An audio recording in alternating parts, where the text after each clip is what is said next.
আসসালামু আলাইকুম বন্ধুরা, কেমন আছেন সবাই আপনারা? আজকে হলো এই যে মাছের মাথা দিয়ে শাক বানামু।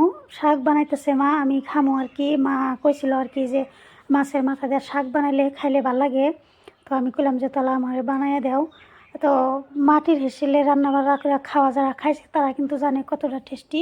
আর এই শাকটা আমি কখনো রান্না করে খাই নাই, আমি ভাজি বানাই এই বেশি খাইছি। এই শাকটা একদম ক্ষেতের তরতাজা শাক, এগুলো উঠে নিয়ে এসে বিকালে রান্না বান্না করা হইতেছে। একদম সার ছাড়া, খাইতে খুব ভালো হয়েছে আর কি বন্ধুরা। তো আমি কিন্তু কারো রান্না শিখাই না, এটা আমি বহুবার হাজারবার কই, সব টাইমে কই রান্না আমি কারো শিখাই না। আমি কি কি খাই তো আপনাদের সাথে ওইটাই শেয়ার করি। গ্রামের রান্না বাড়া এই শাকটা, তারপরে ওই জন্য আমি এই যে ডগা ডগা যে ওইটা নিছি, যেহেতু ক্ষেতের প্রচুর পরিমাণে শাক, সবাই নিয়ে খায়া শেষ করা যাইতেছে না।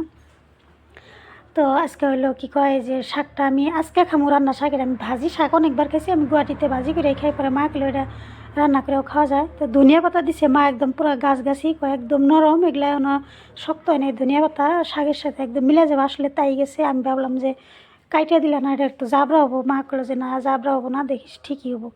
তো এই যে আমি লাইরে দিতেছি, এবার এটা হয়ে গেছে। তার মানে শাকে যেহেতু ঝোল থাকবো না, ঝোল রাখাবো না। আমি গ্রামে এসে সব মজার মজার রান্না বান্না খাই বন্ধুরা। আমার কাছে অবশ্যই অনেক মজা লাগে। তো গ্রামের পরিবেশ জানেনি, কেউ উঠে লড়সড় করে, ওই জন্য তার মানে ছায়া পরে বন্ধুরা, কেউ কিছু মনে করেন না। তো এনে আবার এই যে মূলা রান্না করবো বলে মা রান্না করতেছে, আমি কাছে বসে রয়েছি আর কি। মানে মূলা রান্না হবো শাক নামে, তারপরে ওই কড়াইতে মূলা রান্না হইতেছে। এই যে মূলাও ক্ষেতের, যেহেতু সার ছাড়া। তো এই যে মূলা তার মানে মারে গেছি একটু বেশি করে বানাও, সকালে ঠান্ডাটা খামো আর কি।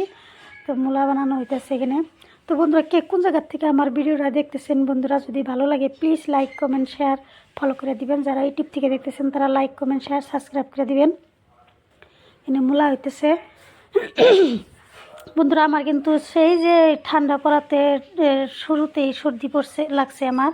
যখন ঠান্ডা পড়লো শুরুতে, তখনই আমার এই 2 মাস হইল সর্দি লাগছে, কোনো টাইম ভালো হইতেছে না।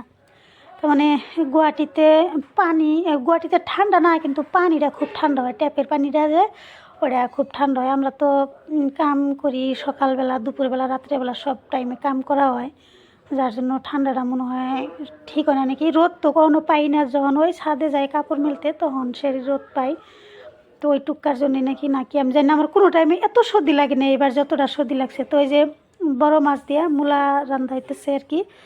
এই যে আমরা কোনো টাইমে শুকনো মরিচের গুঁড়া খাই না, এটা তো জানেনি, কাঁচামরিচ খাই, তাই মনে হয় কালারটা একটু কম আসে। আর এই যে বসে বসে আমি মিষ্টি খাইতেছি, এটা কিন্তু আমার হাতে। যে আপনারা আবার মনে করবেন কে অন্য কারোর হাত চাই, আপনাকে হাত দেখাই দিলাম। যে এটা ছানার মিষ্টি, খাইতে খুব মজা। পরে ওরা খাইতেছিল, আমি কই আমিও তাহলে বসে বসে খাই। এই যে আমার মূলার তরকারি হয়ে গেছে।